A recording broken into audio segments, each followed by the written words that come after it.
네, 안녕하세요. 매일 말씀 묵상 4월 21일에 인사를 드립니다.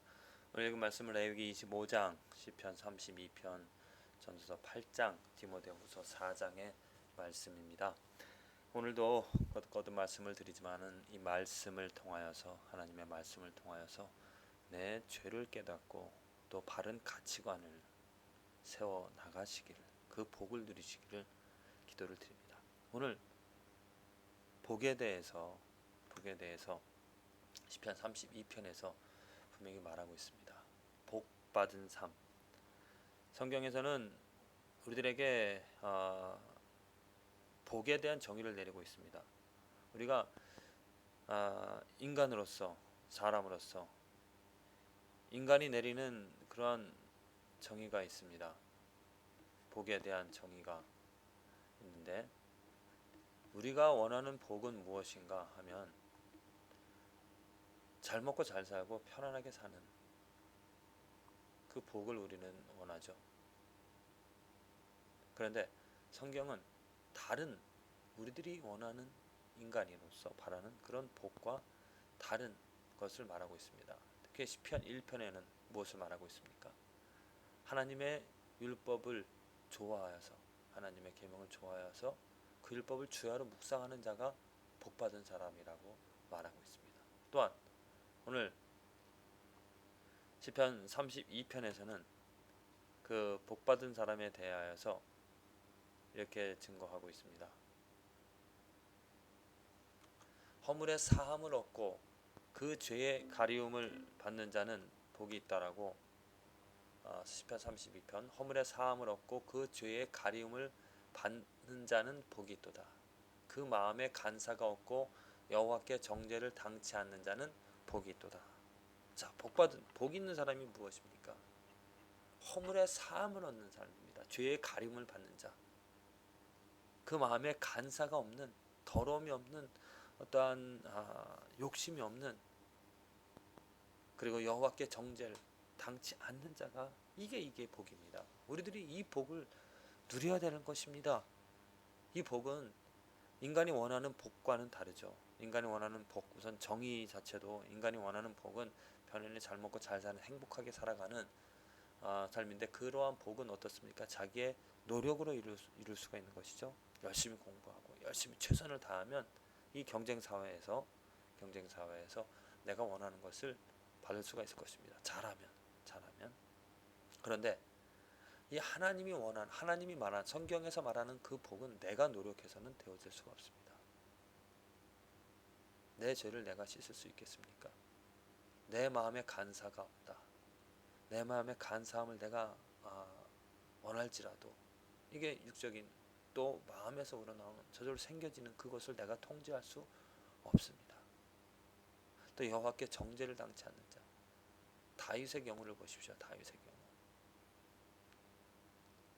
하나님께서 다 범죄한 다윗 어떻게 했습니까? 밧세바의 미모에 빠져서 그와 동침하고 나서 임신하자 그 죄를 감추고자 다윗은 온갖 지혜를, 또 자기가 가진 권력을 통하여서 그 남편 우리아를 불렀고, 또 우리아를 통하여서 그 임신한 것을 감춰보고 했지만은 잘 되지 않았습니다. 결국에는 그 우리아를 죽게 했죠. 그리고 그 여인을 취하였습니다. 그래서 모든 사람들이 그 다윗의 범죄함에 대하여서 모를 수 있었습니다. 그러나 하나님께서는 분명히 아셨죠. 그래서 하나님께서는 나단 선지자를 통해서 그에게 죄를 깨닫게 하셨습니다. 그 하나님께서요, 다윗에게 나단 선지자를 통해서 죄를 깨닫게 하시면 그 죄를 벌하시면서 정죄하고자 하신 것이 아니라 그 다윗의 죄를 용서해 주시고자 하셨다는 겁니다. 오늘 그 기록되어진 밧세바의 이야기가 기록되어진 그 말씀을 한번 이렇게 보시길 바랍니다. 다윗이 나단 선지자의 그 비유를 통하여서 자기 죄를 깨달았습니다. 다윗이 당신이 그 바로 그러한 죄인입니다 그랬을 때 다윗이 행한 것이 내가 죄를 범하였다라고, 하나님께 죄를 범하였다라고 그렇게 말하자 나단 선지자가 분명히 말합니다.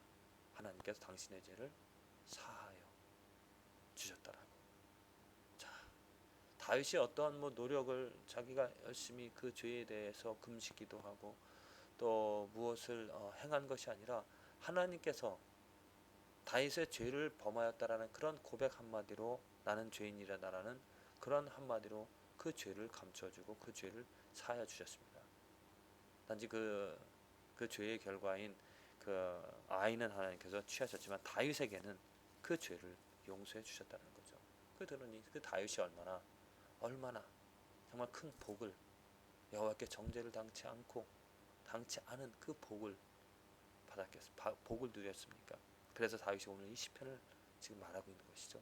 허물의 사함을 얻고 죄의 가림을 받은 자가 복이 있다라고, 내가 그 복을 누렸다라고 다윗은 지금 말하고 있습니다.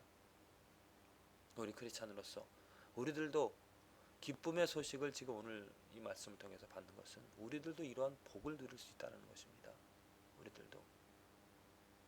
우리들이 만일 다윗처럼 나는 죄인으로소이다 하면서 또 시편 51편에 그 밧세바와 동침하고 나단 선지자가 와서 죄를 말하고 나서 고백한 시편을 읽어보면 그 마음을 상하고 정말 애통해 하는 자를 하나님께서 멸시치 않는다라고 다윗이 말하고 있습니다. 그렇게 말하는 이유는 뭐냐면 다윗이 정말 마음을 상하게 하면서 통회하면서 자복하면서 자기 죄를 회개했을 때 하나님께서 그 죄를 없이 하여 주셨다라는 그러한 경험으로 그 말을 하고 있습니다. 그래서 오늘 우리들이 하나님으로부터 복을, 하나님이 원하시는 하나님 말씀 성경에서 말하는 그 복을 누릴 수 있는 길은 내 죄를 회개하는 일, 내 마음을 상하게 하면서 상한 마음으로 통회하며 자복하는 그 하나님의 도우심을 구하는 하나님의 자비하심을 바라는 그 삶이 되어지는 것, 그것을 바라야죠. 그것을 원해야죠. 그것 또한 내 노력으로 되어질 수가 없습니다. 그 마음을 주신다라는 것, 하나님께서 용서해 주신다는 거죠. 하나님께서 죄를 없이 하여 주신다는 겁니다. 그래서 우리들이 가져야 할 삶의 자세는, 태도는 무엇인가? 내 죄에 대하여서, 내 마음에 대하여서 정말 상하고 통회하는 마음으로, 자백하는 마음으로 하나님 앞에 나아가는 하나님의 이름을 부르는 것이 우리들이 해야 될 일인 줄로 믿습니다. 그 삶이 복된 삶입니다. 그러지 않고 마음의 간사함을, 마음의 어떤 욕심을 가지고 하나님 앞에 나아가게 되어지면 우선 내가 원하는 것, 내가 바라는 것, 그러나 분명한 어떤 미묘한 차이가 될지 모르겠지만은 미묘한 차이가 될 것입니다.